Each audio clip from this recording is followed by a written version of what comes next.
नमस्कार किसान साथियों। आज की वीडियो में हम आपको बताने वाले हैं गेहूं की फसल में 20 से लेकर 25 दिन या 30 दिन पे आपको क्या करना चाहिए, कौन कौन से तरीके अपनाने हैं, कौन सी खादों का इस्तेमाल करना है, कैसे अपनी ग्रोथ बढ़ानी है। इन तमाम विषय पे चर्चा करने वाले हैं कि 20 से 25 दिन 30 दिन के समय में हमें गेहूँ की फसल में क्या करना चाहिए, कौन सी खादों का इस्तेमाल करना है, पैदावार बढ़ाने के लिए क्या तरीके हम अपना सकते हैं। ये सारी जानकारी आज की वीडियो में हम आप सभी को देने वाले हैं। चैनल पर नए हैं तो सब्सक्राइब जरूर करें, साथ में बेल आइकन जरूर दबाएं। चलिए वीडियो स्टार्ट करते हैं। किसान साथियों, जब हमारी गेहूं की बुआई हो जाती है, वैसे अगर अभी तक आपने गेहूं की बुआई नहीं की है तो तुरंत ही आपको गेहूं की बुआई अवश्य ही कर देनी चाहिए। गेहूं की समय से बुआई करेंगे तभी आपको अच्छा और ज़्यादा उत्पादन मिल पाएगा। तो गेहूं की समय से बुआई करने के साथ साथ पहले अगर हम बात करें 20 से 25 दिन या 30 दिन पे क्या करना होता है, तो सबसे पहले आपको पहली सिंचाई करनी होती है। पहली सिंचाई समय से करेंगे तभी जड़ों का विकास अच्छे से हो पाएगा, क्योंकि पहली सिंचाई काफ़ी महत्वपूर्ण होती है। गेहूं की फसल में दो अवस्थाएं होती है जब सिंचाई काफ़ी महत्वपूर्ण होती है, यानी सिंचाई की काफ़ी ज़्यादा आवश्यकता होती है। वो अवस्था होती है, पहली अवस्था होती है जब हमारे जड़ों का विकास हो रहा होता है, और ये अवस्था होती है लगभग 20 से 25 दिन की। तो इस समय सबसे ज़्यादा मात्रा में पानी की आवश्यकता आपके पौधे को होती है। दोबारा से वो अवस्था आती है बालियाँ निकलने वाली अवस्था। तो बालियाँ निकलते समय भी आपको पानी की आवश्यकता आपके पौधे को ज़्यादा होती है। तो इन दोनों अवस्थाओं में अगर आप नमी की कमी आपके खेत में हो जाती है तो सबसे सबसे ज़्यादा नुकसान आपको देखने को मिल जाता है। तो इस बात का ध्यान रखिएगा कि पहली सिंचाई और आपको जब बालियाँ निकलने वाली होती हैं, ये वाली सिंचाई आपको हमेशा समय से और अच्छी मात्रा में करना चाहिए। अब अच्छी मात्रा से मतलब मेरा ये बिल्कुल भी नहीं होगा कि ज़्यादा पानी भर दीजिए, क्योंकि पहली सिंचाई आपको हल्की ही करनी होती है। किसान भाइयों, गेहूं की फसल में पहली और अंतिम सिंचाई हल्की करनी चाहिए। क्यों करनी चाहिए अभी हम चर्चा कर लेते हैं। सबसे पहले जानते हैं पहली सिंचाई के बारे में। किसान साथियों, जब आप गेहूं में पहली सिंचाई करते हैं, आपके पौधे काफ़ी छोटे होते हैं, क्योंकि 20-25 दिन में पौधे काफ़ी ज़्यादा बड़े नहीं हो पाते हैं।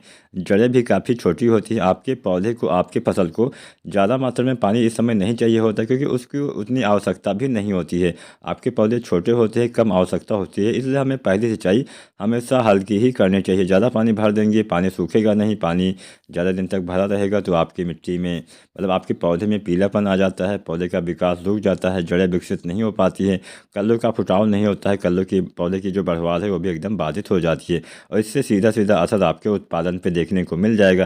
तो इसलिए हमेशा पहली सिंचाई आपको हल्की ही करनी चाहिए। अब बात करते हैं अंतिम सिंचाई को हल्की करनी होती है, क्योंकि अंतिम सिंचाई में आपके पौधे काफ़ी बड़े होते हैं, फसल पे काफ़ी ज़्यादा लोड, काफ़ी ज़्यादा प्रेशर होता है, क्योंकि बालियाँ भी काफ़ी आपके पौधे में एकदम लदी होती हैं, उस समय सबसे ज़्यादा भार होता है। और अंतिम सिंचाई के समय ज़्यादा पानी भर देंगे तो आपकी फसल गिरने का चांस रहेगा। आपकी फसल गिर भी सकती है, ज़्यादा देर तक पानी ठहरता है तो फसल गिर जाती है। तो आपको अंतिम सिंचाई एक तो हल्की करनी है, इसके साथ साथ अंतिम सिंचाई के समय इस बात का भी ध्यान रखिएगा कि हवा उस समय काफ़ी तेज़ ना हो। हवा जब बंद हो जाए तब आपको सिंचाई करनी चाहिए। कोशिश करें शाम को सिंचाई करें। फिलहाल हम यहाँ पे 20 से 25-30 दिन की बात कर रहे थे। तो 20 से 25-30 दिन पे आपको क्या करना है, सबसे पहले पहले सिंचाई हल्की करनी है।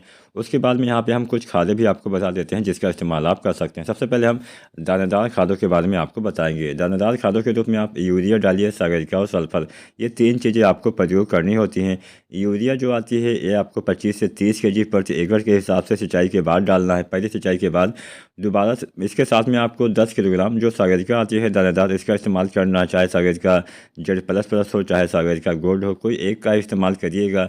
इसके साथ साथ आपको 3 किलोग्राम जो सल्फर आता है इसका प्रयोग करना है। ये तीन चीज़ें अगर आप डाल देते हैं, पौधे में हरियाली रहेगी, पौधे में अच्छी ग्रोथ होगी, ज़्यादा कल्ले निश्चित ही आएंगे, अधिक फुटाव होगा, अच्छा उत्पादन भी आपको जिससे बाद में देखने को मिल जाएगा। अगर हम बात करें कि हमें कौन सी घुलनशील चीज़ें डालनी चाहिए, तो अगर आप सागरिका दानेदार नहीं डालते हैं तो आप सागरिका लिक्विड का भी इस्तेमाल कर सकते हैं। सागरिका लिक्विड की 250 से 300 ml या 500 ml तक मात्रा आप डाल सकते हैं। तो 250 से 500 ml के बीच की मात्रा आपको डालनी चाहिए प्रति एकड़ के हिसाब से।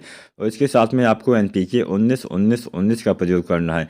इसका इस्तेमाल 30 से 35 दिन की अवस्था तक आप कर सकते हैं। पहली सिंचाई के बाद ही आपको इसको डालना है, नमी खेत में होनी चाहिए। तो यहाँ पे NPK की आपको लगभग 1 से 1.5 kg मात्रा डालनी है, और सागरिका लिक्विड 250 से 500 ml के बीच की मात्रा आपको डालनी है। इतनी मात्रा पर्याप्त होती है। अगर आप ऐसा डालते हैं तो भी अच्छे से ग्रोथ होती है, अच्छी हरियाली आती है। लेकिन तब आपको सागरिका जो है दानेदार ये नहीं डालना है, लेकिन आपको यूरिया और सल्फर डालना पड़ेगा। यूरिया और सल्फर डाल देना है। उसके बाद में लगभग एक सप्ताह के बाद में आपको जो NPK है 19 में सागर का लिक्विड इसका इस्तेमाल कर देना चाहिए। तो अगर आप इस समय ऐसा करते हैं तो निश्चित ही अच्छे कल्ले आते हैं, अधिक फुटाव होता है, अच्छी बढ़वाल होती है, आपको अच्छा और ज़्यादा उत्पादन भी देखने को मिल जाएगा। अगर आपको कोई भी मेरी जानकारी अच्छी नहीं लगी है तो आप नीचे कमेंट के माध्यम से अपनी कीमती राय भी हमसे साझा कर सकते हैं, या फिर अगर आपका कोई सवाल या सुझाव हो तो भी आप नीचे कमेंट कर दीजिएगा। वीडियो देखने के लिए आप सभी का बहुत बहुत धन्यवाद।